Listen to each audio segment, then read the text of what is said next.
Thank you for joining us today, the Sweet and Sassy Show podcast. This is episode 18.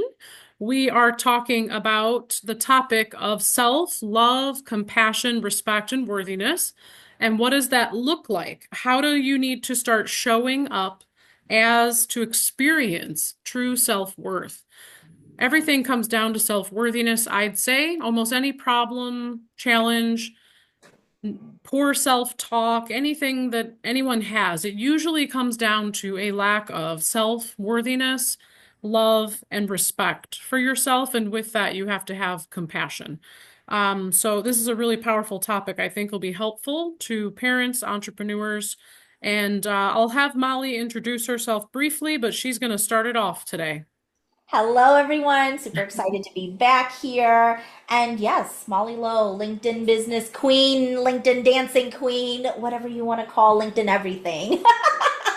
Super excited to be here. And absolutely, well, let me just toss it over before I get started, Jen. Introduce yourself too before we get started. All right, sounds good.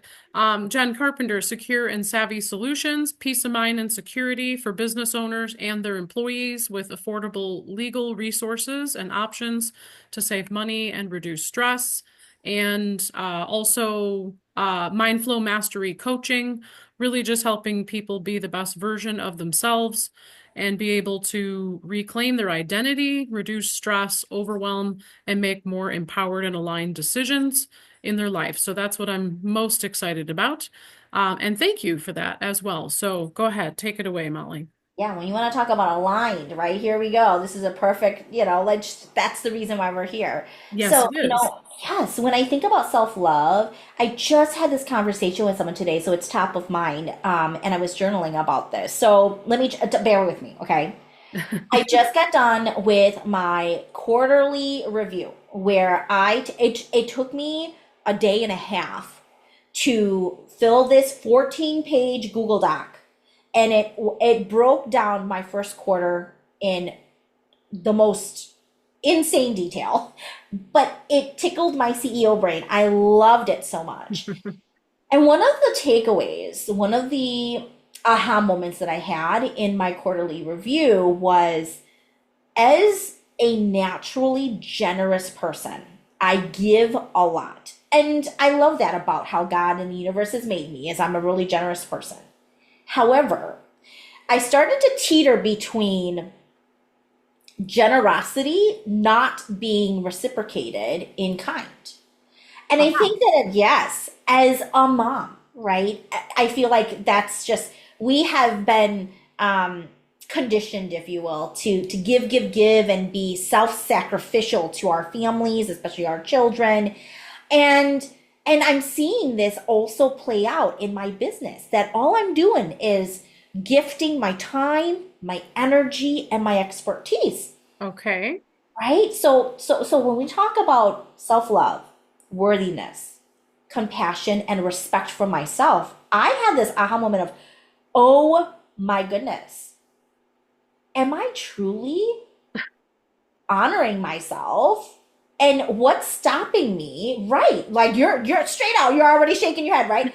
And it took me a quarterly review session for Okay. me that to be reflected back to me to say, that isn't self-love. That sure, Wow. Molly, yeah, you can be generous, and generosity needs to be reciprocated, right? Okay. So Yeah. it may not necessarily be in monetary value, which of course, as a LinkedIn business coach, would love for you all to work with me and to trade that value. And when I stumbled across that, I went straight to AI and I put in there and I said, listen, my generosity is not being reciprocated in kind. Give me some journal prompts that Uh-huh. can help me to dig into more of, what does self-love look like for me in my Uh-huh. personal life as well as my business? How would my schedule reflect respecting my time, my Yeah. energy, and my generosity?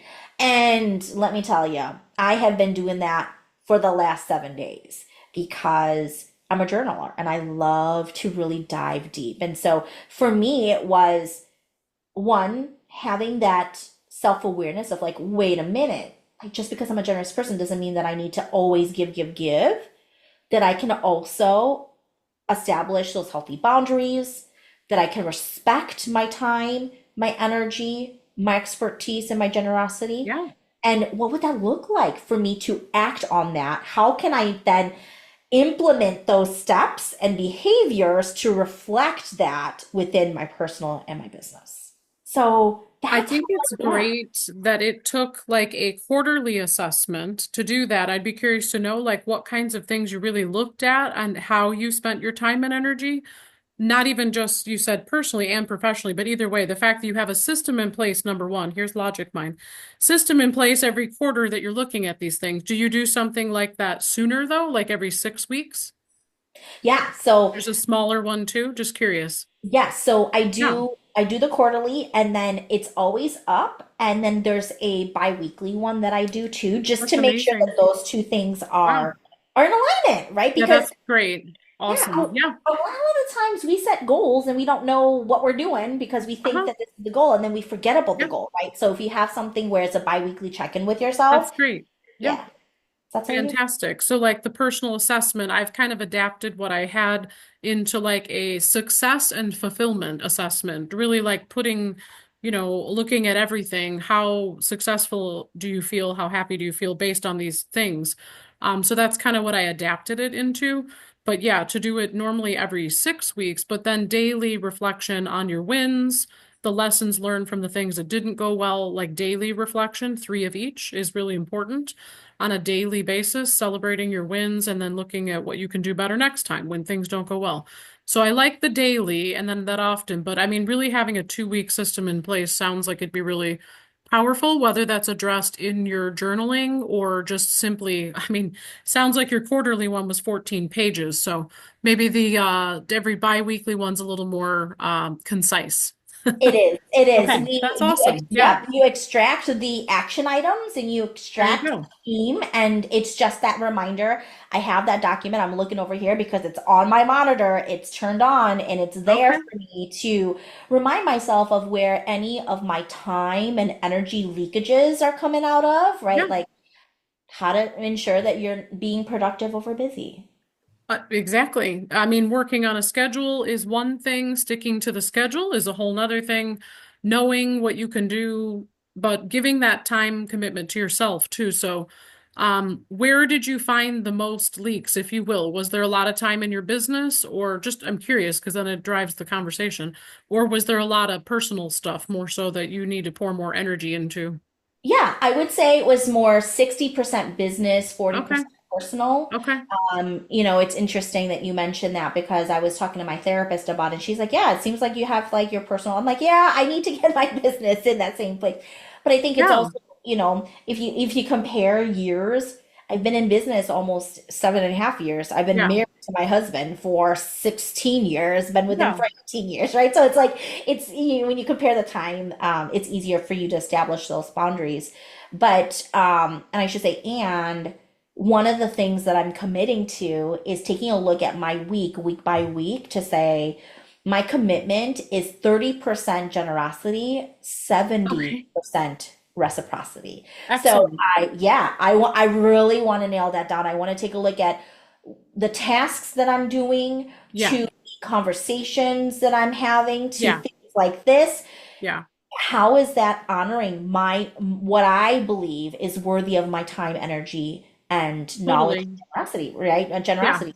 So that's the formula that I'm aiming for this quarter is 30% generosity, 70% Well, reciprocity. I was going to say reciprocity is huge and that comes in many different forms. So, um, yeah. And you realize too, there's certain things that you don't realize you think, okay, for one, we think things are an emergency. They're not. We don't have to do it. Things take away from our time in the moment. We allow it to. We tend to think things are an emergency and they're not. You can just write it down and come back to it. We don't have to jump. That goes with the scheduling. And then reciprocity with your people that you're spending time with in your business. in your family. I had to tell myself too, my kids don't need me 24/7. It's another mantra again I've said before, doing what's best for me is what's best for me and my children. Like it's okay that I only can spend 1 hour with them in the evening, either other than dinner, like a few days of the week. That's not a problem. That's okay. Um, in little things in your business, I add value in a meeting and then I shoot an email afterwards, it's usually the same type of email. Do you have like a template in place that you can just copy and paste that, make that shorter, and just make that process more simple? You don't, and that's still more, again, I'm continuing to add more value after I meet with somebody, keeping it simple and you don't realize how much that adds up, I guess, is kind of what I'm getting at. Certain little tasks, like you said, that you can simplify. And that comes with everything for reducing stress too, just simplifying. I have a system in place for everything that I do. Well, again, when the kids have something from school, the paper comes home, I sign it, I put it on the wall calendar immediately. I'm not going to come back to it. It's one less thing taken up my bandwidth, and yeah, less stress and all that. So, but yeah, the reciprocity too. That's a really big thing in business, and people come back around at some point or another. It comes in different ways. So that can be not just a sale, it can be a connection to somebody. It can be just being present at your event and supporting you, whatever it is. Reciprocity can come in so many forms. 100%, 100%. And that's the reason why, I think I shared this with you too. I went through a purging season on Yes. my calendar where I purged it, and again, this is just my kudos to you and my gratitude for you. I kept our show and I said, I want to continue partnering with you on this because I 100% felt the reciprocity of the time and the energy I put in. Excellent. Yeah, and so I think that that's normal for humans to want to do that, but it really does go right back to when you think about self-love and your own compassion. Either you can, to your point, add all this additional stress on top of you, or you can say, I'm just going to put it on the calendar and I'll think about it when it gets to that point. Don't worry too much about it.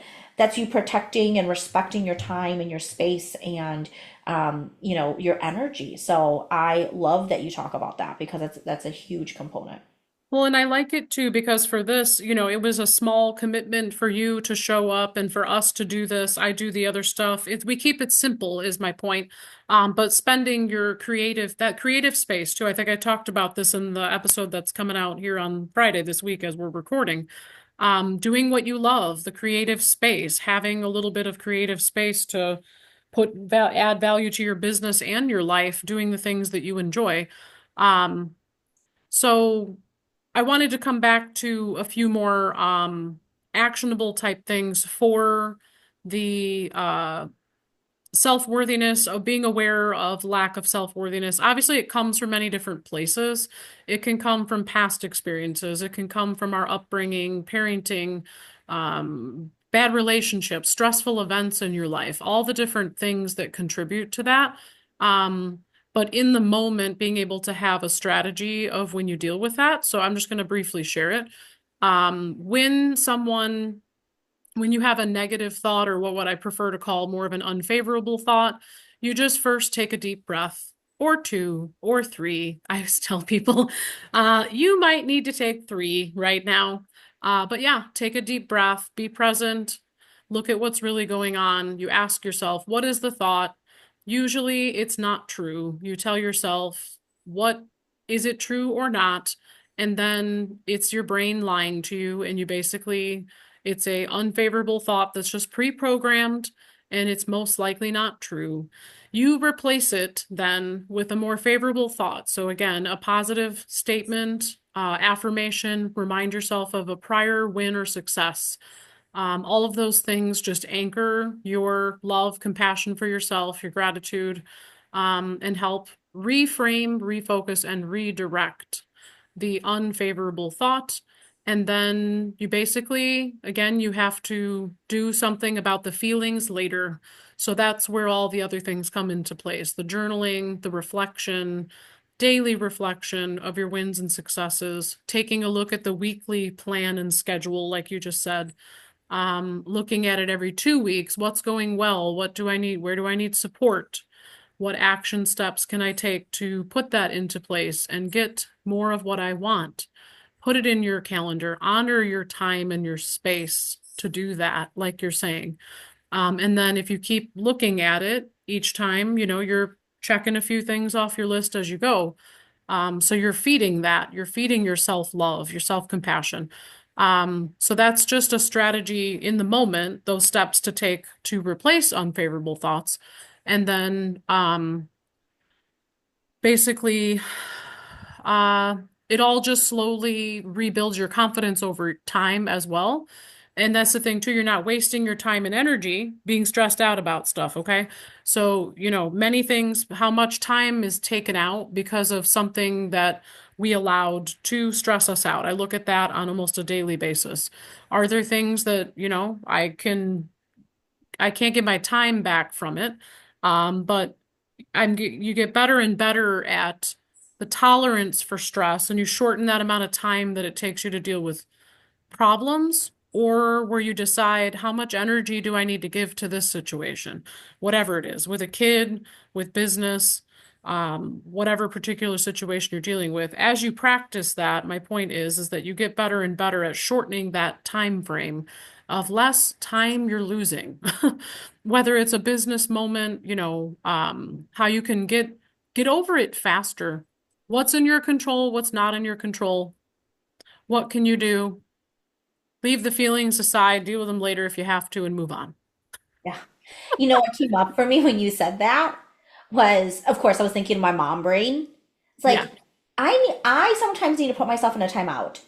Like I need to put Yeah. myself in a That's what you timeout. got to do. Yeah, to just how we would like when you think about timeout, you physically move yourself into a different spot and you give yourself a moment to sit with your thoughts and think about, oh, yeah, that was unfavorable. That's not going to serve me. This is how we need to reframe that and to breathe, right? Like, especially if a kid is wilding out, what do we say? Calm down. I just thought of this is beautiful, Jen. Now I'm going to have to put myself in little moments of time out so that I can help to Oh, yeah. find that. Well, I'm I love glad that was helpful to you. Yeah. If it takes one breath or three breaths, whatever it is, and that just brings you back to the present moment anyways. that. And again, usually what we think isn't true. It's just your brain wants to believe the things it's used to hearing over and over. So whatever's going on, it could be, you know, well, here, this leads me to the next thing I was going to talk about anyways today. Um, Talking about gratitude and affirmations. It's one thing to have those things in place for in the moment or as a regular daily ritual. In the moment, you can also, this is something I saw recently on a social media content. Um, I realized this over the past couple weeks that even though, again, you believe and you know you're worthy and destined for greatness, sometimes subconsciously, you're not doing it on purpose. It's still very subconscious that there's something holding you back. So, talking about to yourself specifically, I said you don't normally walk into a room and say, I'm the kind of person who does this. I'm the kind of person who hikes 7 miles a day, or whatever it is. But telling yourself, this was really powerful and impactful to me. So, that's why I wanted to share it. Um, I'm the kind of person who does A, B, or C. I'm the kind of mom that feeds my kids healthy dinners and encourages them to be active and whatever. I set an example for my children. I'm the kind of mom who sets an example for my children, financially, personally, in relationships, whatever it is. Um, I'm the kind of person who sells $15,000 coaching programs. If that's what you need to tell yourself, that's what you need to tell yourself and believe it. The more you say it, the more you believe it. you're anchoring that into your brain. So it was really powerful. So maybe come up with some, I'm the kind of person who does this type statements.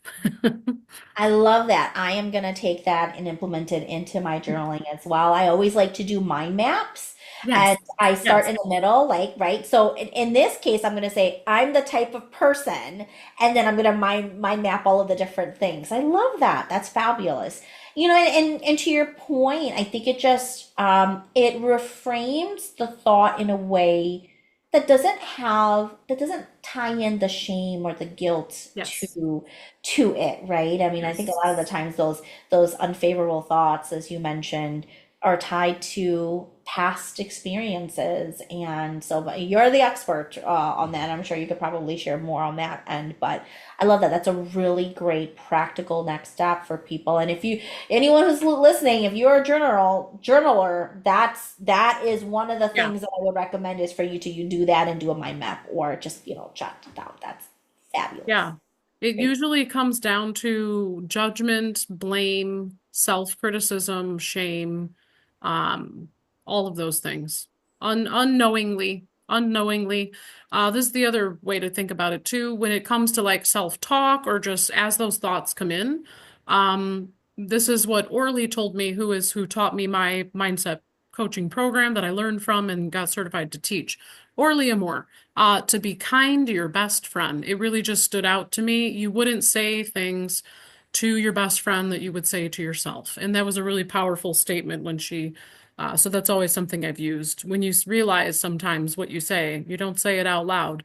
You're like, God, would I say that to my best friend? No, you would not say that to anyone that you love, actually. It's like, yeah. Yeah. Well, and yeah, full circle, right? That's the reason why it is so important to be self-aware on your self-compassion, your self-love. How much grace are you giving yourself as you're growing your business and stepping into, being that version of a mom and a provider and a guardian that you want to be. It is so essential that you are speaking to yourself in a kind, loving, respectful, worthy way, right, of Yeah. doing it. Yeah. So, full circle, my Definitely. friend, full Definitely. circle. Yeah, for sure. So if there's not anything else you'd like to add, we can wrap it up. No, that's it. This is, of Awesome. course, always so Yeah, fun. definitely some journal prompts and some thought processes. As I say with most things, and actually, I just had a networking meeting today. This is kind of crazy. I said we talk about just what's one thing you can do, what's one thing you can change, what's one thing you could put in place. She said this book fell off of her shelf a couple days ago during the week that's called The One Thing. And she literally grabbed it and brought it over. And she's like, it's crazy that you're talking about this book fell off my shelf 2 days ago. And here I am, like, talking about the one thing. So, what's one thing that you can take and put in place to from this video? If you'd like, share a comment below. But these videos are released by the second Friday of every month. So this is the 18th episode. This will be out here in May. So stay tuned for our next video that comes out in June after this one. So thanks for joining us today, Sweet and Sassy Show podcast.